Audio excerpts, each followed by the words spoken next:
Hello and welcome to another free code session. My name is Jason Bach and let's continue on. The next one up is mock type builder. So let's copy and paste and change the name to V3, the V3 engine, so to speak. Let's just make sure this actually went to the right spot. I believe it did. Yeah, it did. Okay. So I want this to be V3 and we want to say build. This will be a type model type. And again, maybe we need the compilation, maybe we don't.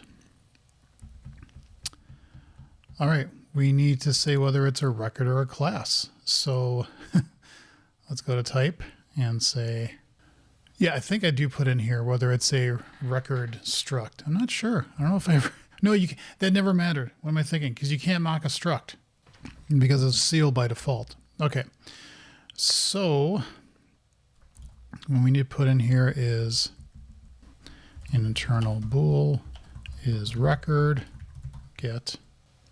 This could get really annoying. I have to admit, I love doing this, but this is also starting to get a little bit out of control. So let's back up the bus and let's do this. Say this dot namespace is equal to namespace. Okay. This dot flatten named is equal to, take that out, put that here. And I would imagine I'm going to be doing this a lot, just kind of moving stuff around to where I feel like it's in a reasonably ordered state. So I'm going to do that, that. And I mean, this is just kind of like, here's the stuff given to you, assign it as you need it, and then we can move this down here. And actually, we could probably just now inline it. There's no reason to have a separate variable. There, that's a little bit nicer. Now we can say this dot is record is equal to type is record.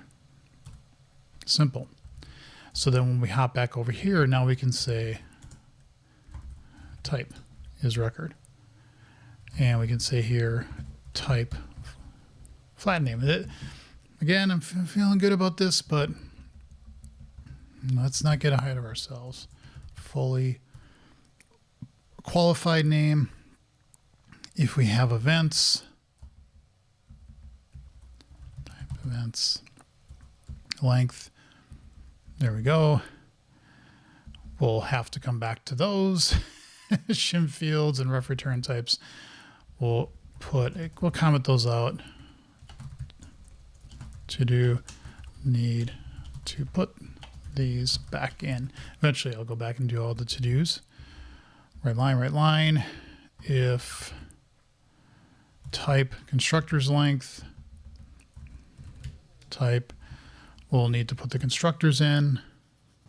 And we're also going to need to start capturing the parameters. So hold on. We'll get there. Let's just kind of break through what we can. And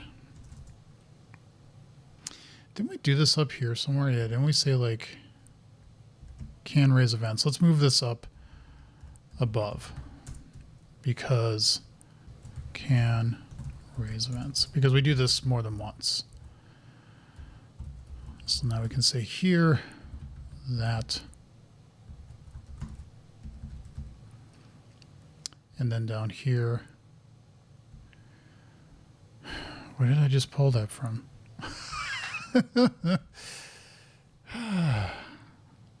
Oh yes, because we can do things like that. So we'll just replace those.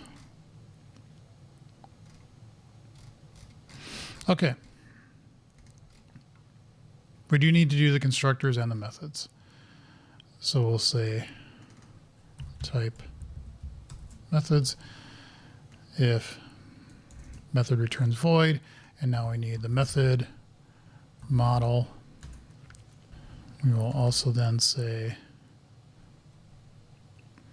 this dot returns void is equal to method returns void. Generate me a No, I want you to generate a read-only property. Thank you. So we got that. We can come up here. And why did we do that? There was a spot. Yeah, down there. Okay, cool. So this will be type. This will also be type. There will also need to be shims on this, apparently. And parameter model. Because we will not have those around at this point. And then we need up here type. I know I could have just renamed the thing when I came in here, but I just didn't.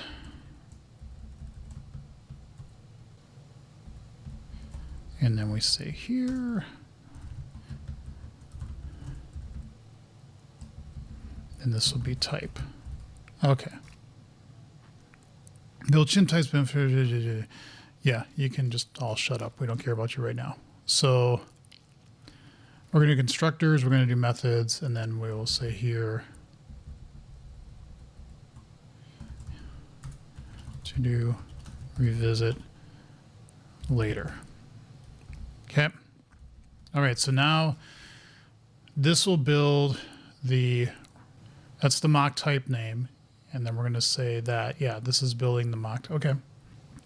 So cool. Constructor parameters. Let's do that one first because constructors can't be generic. Methods can. So let's just handle the constructor builder v3 first.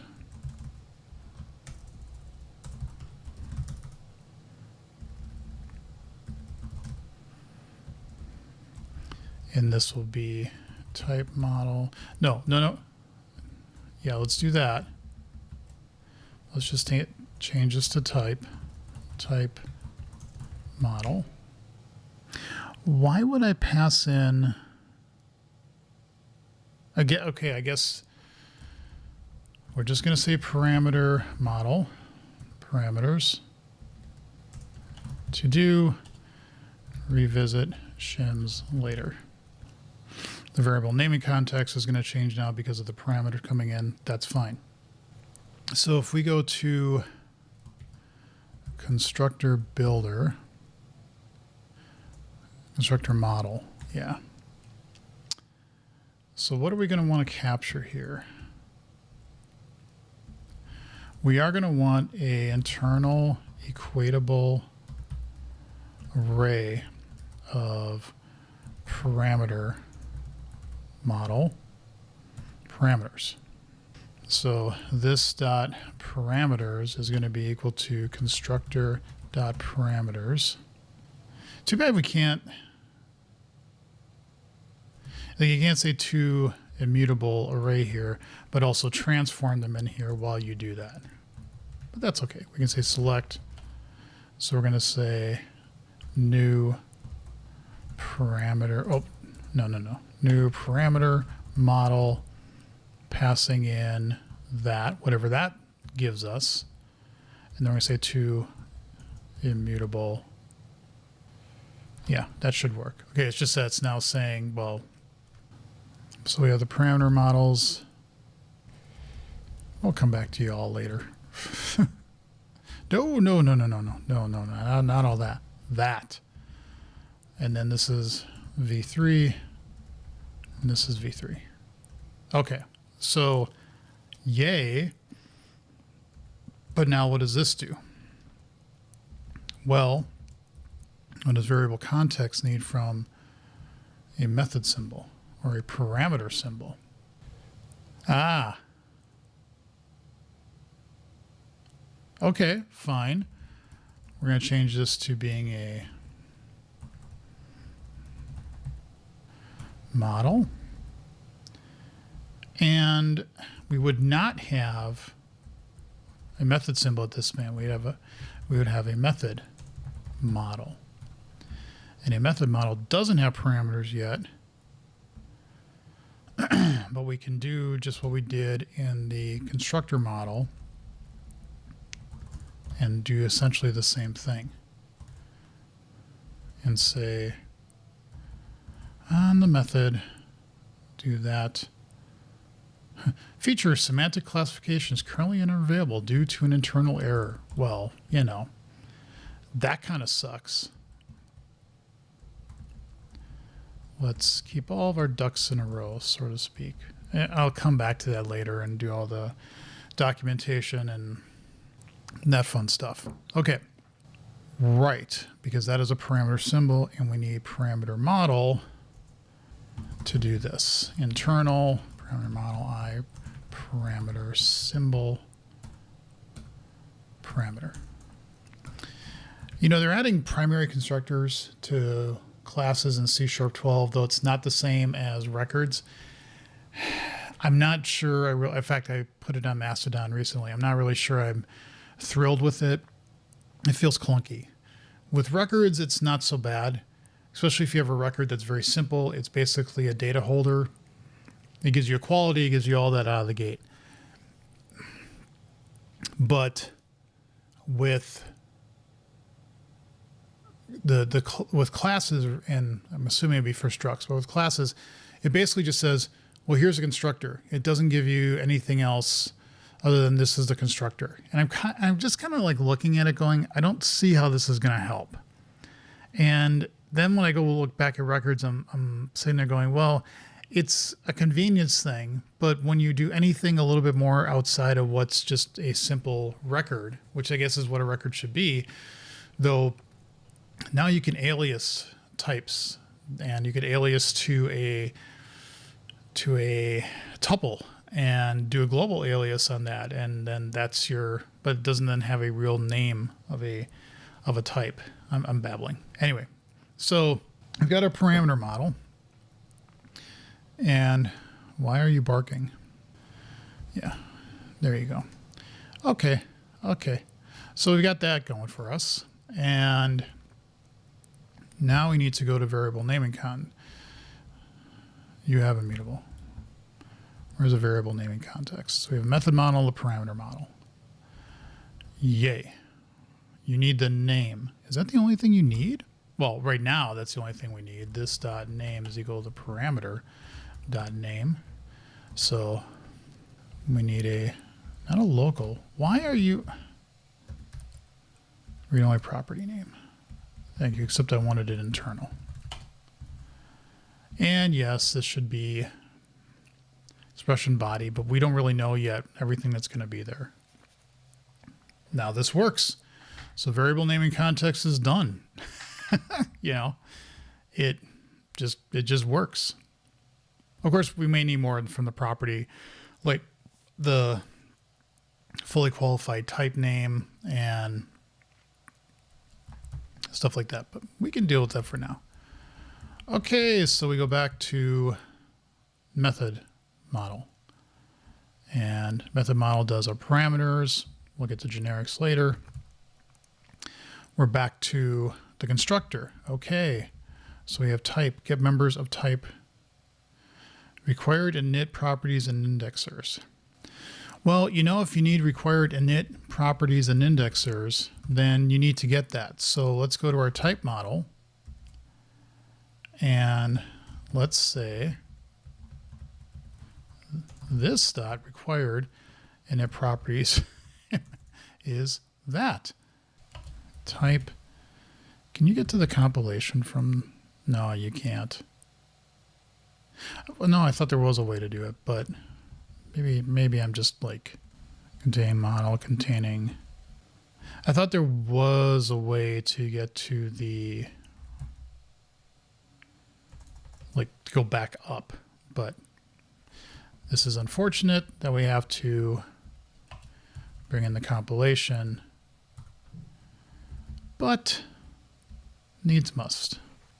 Oh yeah, we have to, okay. Yeah, we have to do that here because we need to know if this is seen or not. So, and then this is barking for some reason. Why are you barking? Takes two, oh. Wait, what was this? What do we have here? We're getting it off of the property. Oh, I was just there. And now we can say generate read-only property. Except we really want to make this to immutable array. Except